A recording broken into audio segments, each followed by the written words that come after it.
This story is about a fairyland where the moon shed not only light but also stars, and flowers exuded not only fragrance but also color. In the grandest castle there lived King Robin's stubborn princess, Noora. She was not only beautiful but seemed to be made of the very essence of light.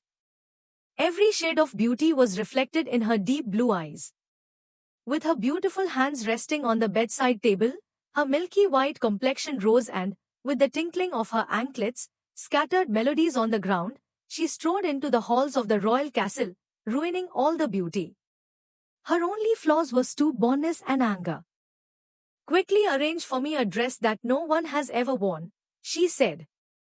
"Yes, Your Highness, I'll arrange it right now." "That's Natasha's house.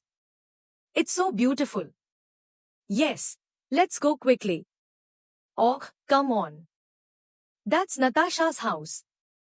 "How are you, Natasha? The fame of your designs has reached fairyland. Queen Noora missed you." "I can't fly. We'll come with you. Give us a hand." "Wow, it's so much fun. Blue sky. How beautiful. Friends, it's time to land." "Wow, everything here is so beautiful and sparkling. Natasha, we brought you here because the Queen's wedding is about to begin. Then get ready. Fairyland's most memorable bridal collection will be created." "Noora, how are the preparations going, dear?" "Baba is designing the dress. We want your wedding to be Fairyland's most memorable. Inshallah. Finish your tea quickly. All the princes are eagerly waiting to see who their princess will choose as her husband. The celebration begins in Fairyland's largest castle, where the king's only daughter is choosing her life partner. Princes from 10 distant lands are present in the hall. Noora enters the hall with her father. The cymbals sound and the blood begins. Noora begins the dance, and all the princes wait to see whose hand Noora will take. Noora steps forward and takes William's hand, and they begin to dance. They look like the moon and the sun. But a moment later, a crazy prince enters the gathering. Noora slips, and she falls into Prince Maule's arms. They gaze into each other's beautiful eyes, and as love blossoms, a battle begins. Who will be the real groom? Now remains to be seen. The princess has chosen me. The real right is mine. Shut up, both of you.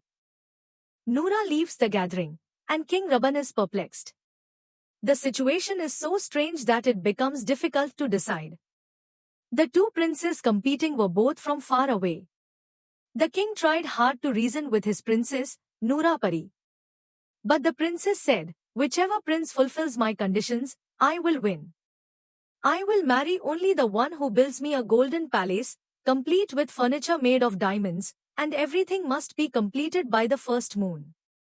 Both princes began their efforts. Prince Marley of Mashrak even called in his army. Mountains of gold were being excavated, and the palace's construction was underway. Prince William was no less diligent, overseeing the excavation. The wedding preparations were underway with great pomp and show at the palace. It was a unique wedding, where no one knew who the groom was, not even the bride and her father. It was as if Natasha was being enthusiastically showered with gold, silver, diamonds, jewels, and expensive silk thread. The work continued. Princess Noora frequently visited the boat. Standing on the tiles tower, the princess watched the two princes work on the competition. The palace stood side by side, and the work continued. I feel my heart calling out for Murli. Time passed. It didn't take long. Natasha had already prepared numerous designer dresses. All preparations were complete. The day arrived when Noora sat down as the bride of the Medans for the unknown groom. The court was set. The two princes sat side by side and awaited the verdict. Upon seeing both palaces, they were unique in their own right. Perfectly equal. The king couldn't find an excuse to refuse. When the fairy princess Noora asked for her opinion again, she said, I think the prince you chose first deserves to be the prince of the kingdom. No, I want the most suitable prince. Wait for my next condition. When Noora announced her next condition, the king was again stunned. According to the fairy princess Noora, the gold, silver, diamonds, and precious stones of the two princes would be weighed on a scale in a large field. The one with the most precious diamonds would be the one to marry. The king tried his best, but Princess Noora was so stubborn that nothing could be said. An open field was set up. The armies of both princes were laden with gold, silver, and jewels. She arrived with her horses. But to their astonishment, when weighed on the scales, their wealth was found to be equal. Neither a bit more nor less. Both palaces were equally resplendent. They had equal armies. They possessed equal amounts of gold, silver, and precious stones. The king tried to reason with Princess Noora once again, but to no avail. The princess remained adamant. The next condition was that both princes should bring a unique gift that no one had ever given to anyone before. The insistence grew to such a level that both princes, invoking their honor, dignity, and status, tried to outdo each other. Both took their horses and set off. They returned to the palace at the appointed time. People were waiting, and everyone was wondering what had come. The princess was sitting in her garden. Prince Morley brought a magic mirror and said that it could be used to determine anyone's well-being. But the princess was delighted and thanked them. Prince William also brought the princess a magical rose and adorned it in her hair.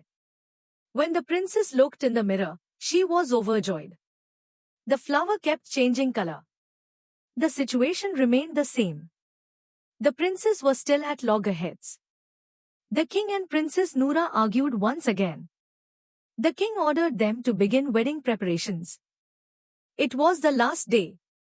He gave strict orders to the army, and the prince who arrived first would be the first to marry Princess Noora and be sent off with her. The time was announced. The army was on guard to ensure no mischief was committed. Both were taken out of their palaces at the same time. Princess Noora looked absolutely beautiful. All eyes gazed at the well-dressed bride with admiration. A royal wedding was in place. A lavish expenditure was being made on flowers, money, wealth, and treasure.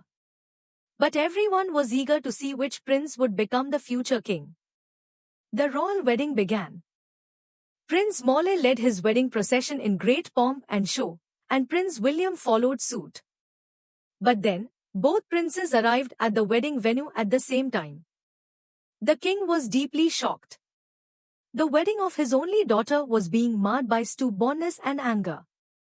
The royal palace had become a place of spectacle and competition. People were secretly making fun of her. Just then, a soldier rose and approached the king, having to deliver important news. His foot slipped, and a candle fell, igniting a fire. Fire and smoke spread everywhere. Suddenly, a voice announced that Princess Noora had also been engulfed in the flames.